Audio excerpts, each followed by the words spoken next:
ఈ అక్క, ఈ ఫోటోలో కల్పిస్తున్న అక్క విమానం ఎక్కకుండానే బ్రతికింది. ఎలాగంటే అందరూ 263 మంది ప్యాసింజర్లు, ఒక్కడు మాత్రం బతికాడు. ఎలా బతికాడన్న తర్వాత లాస్ట్లో చెప్పుకుందాం.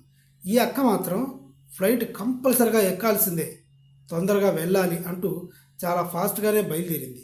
కానీ ట్రాఫిక్లో 15 మినిట్స్ దాకా లేట్ అయింది. ఇది అక్కాయికి కలిసి వచ్చింది.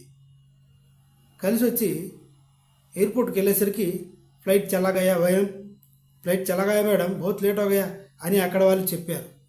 తర్వాత మళ్ళీ క్యాబ్ బుక్ చేసి రిటర్న్ వెళ్ళే ప్రయత్నంలో ఉండగా పెద్ద సౌండ్ వచ్చింది. అంటే క్రాష్ ల్యాండ్ అయింది కూడా అక్కడే కదా. ఈలోపు మొత్తం మ్యాటర్ అంతా తీర్చిపోయింది. ఇంత అదృష్టవంతురాలు మన అక్క. నిజంగా అదృష్టవంతురాలే కదా, మీకేమనిపిస్తుంది?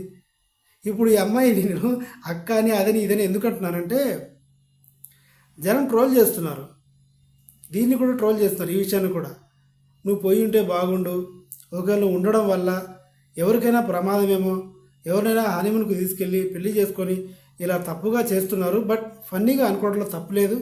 నెగిటివ్గా ట్రోల్స్ వద్దు. అందరు ఆడవాళ్ళు అలాగే ఎందుకుంటారు అంటే, మీ అమ్మ కూడా అలాంటిదేనే కదా దానికి అర్థం, మీ చెల్లి మీ అక్క కూడా అలాంటిదేనే కదా అర్థం. తప్పు అందరూ కాదు. కానీ ఈ సిస్టర్ మాత్రం బ్రతికింది, అదృష్టవంతురాలు. Please subscribe my channel.